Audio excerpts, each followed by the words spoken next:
G'day guys, welcome back. So we're back in the shed playing with the ute. So for this video we're going to do a bit more work on the ute. So last video on this one we went over the rear end.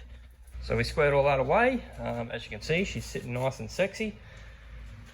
We're going to kick it off and get this spare wheel, well no, not spare wheel, fuel tank area cleaned up.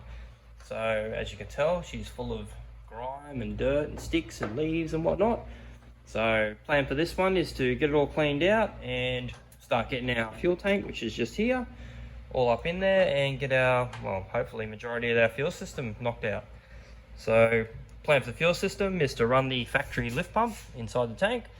That'll run into a surge, and I've got a Raceworks 044. So we're going to do a deadhead system on this one, and I think I've got a SAS fuel reg for it.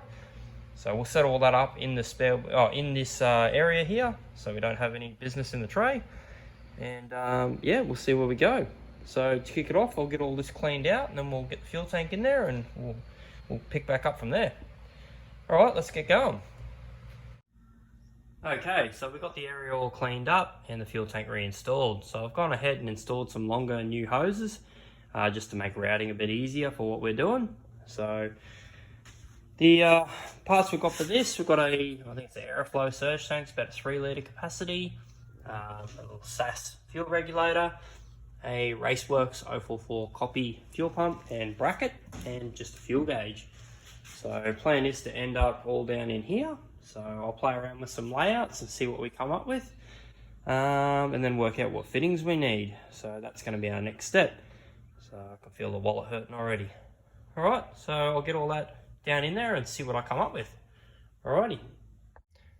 Alright guys, so I've come up with the layout I'm looking for. I've gone and mounted the surge tank, the fuel pump and the regulator. So basically now it's just making it all plumbed up and making it work. So basically surge tank, you'll have this one here will be our return line. This will be our fill. I'll swap these two fittings over. This will be our return to the main tank. And then out the bottom we've got our outlet that runs to our filter, and this is going to loop around into the pump, and then from there it will run all the way to the front. Oh no, sorry, from there it will run up to the regulator, and then out of the regulator it will run to the front. So that's our basic layout of how everything will go. So now it's just a matter of making some hoses up and getting it all working. So I'll make up some hoses and we'll come back and we'll see how it all looks. Alrighty.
Okay, so made a few lines up, and for the most part we've got this thing plumbed up. So what we've got is, I ended up swapping to a 2 litre surge just because it fit the position better and it was going to work out a little bit better. So it leaves the surge tank into a filter, and then -8 into the fuel pump, and then from the fuel pump into -6 up to the regulator, and then -6 returning to the surge, and -6 feeding the engine. So need to put in the, just need to mount the fuel line from the regulator side there, so where the fuel gauge is that feeds the engine. So we'll go ahead now and get that line all P-clipped underneath the car and up to the fuel rail. So we're just using a piece of just single Teflon braid. It's just easier to work with. So I've gone and mounted it under the tank. There's a grommet under the floor. It was a bit of a nuisance to get to, but it's all in there. So we'll lift the car up and we'll get all the P-clips in and get it all the way up to the rail. So we'll keep going, we're almost there.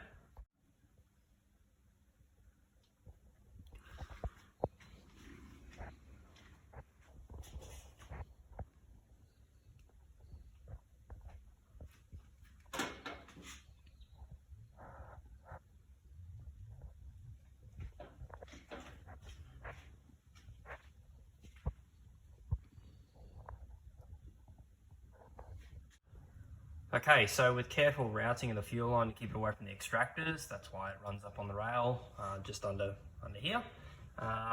We've run it through the guard here. It comes in through a grommet just behind the booster, which actually, so that's it there. So it ties around just down there somewhere, just to keep it away from the heat and everything.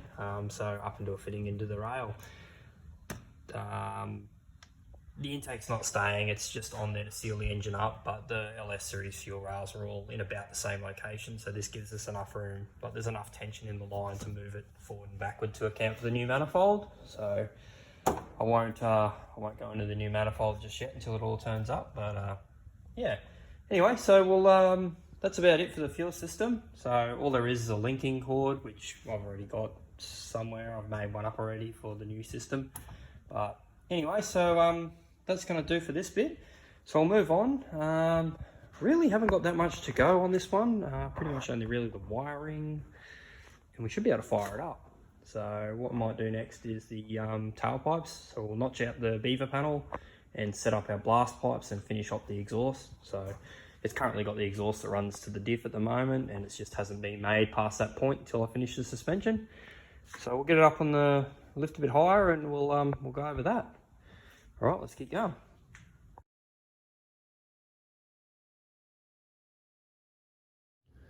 All right, so next job on the list is to get this rear panel cut. I don't know what you want to call it, beaver panel. So we're going to end up with basically two pipes coming through here. So my idea is to cut out 4-inch pipes, 4-inch holes, put this bit of 4-inch pipe in the hole, and I'll sort of stitch it into the panel and we're going to do 3.5-inch pipes come through it. Okay, so I've got the holes done. I'd say cut, drilled, whatever you want to call it. I had to use a combination of things.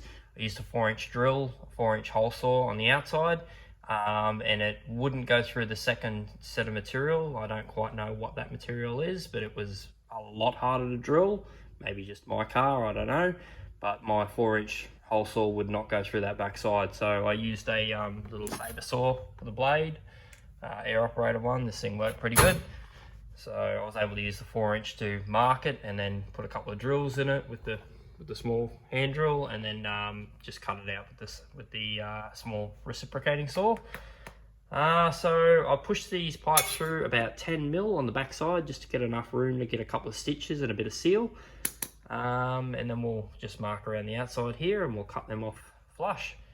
So we'll go and get that done and see where we turn out. So I'll get both of them done and we'll come back. Alrighty.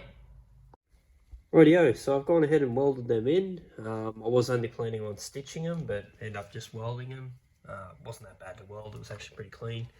I've gone and welded up the number plate screws here as well. I'll probably go and weld up that hole for the spare tyre, the spare tyre tool. So I don't really need that. Got to remember it is a burnout car, but I'm still trying to make it nice. So they're 4-inch pipes, so the 3.5-inch pipes fit pretty nicely. I haven't made tailpipes yet, but this video is getting pretty long, so what we might do is do that in the next one. So I have gone ahead and fitted the tailgate back up, and I've taken the hooks off here. Someone suggested it, and compared to that, it looks pretty damn awesome. So I'm going to go with that look because that looks pretty cool. I think that's about it before we need to send this thing off for paint. Just got to change the driver's door over, and it's right to go. So hopefully next time we come back, this thing will have some colour on it. Anyway, I'll end this one here, and we'll see you on the next one.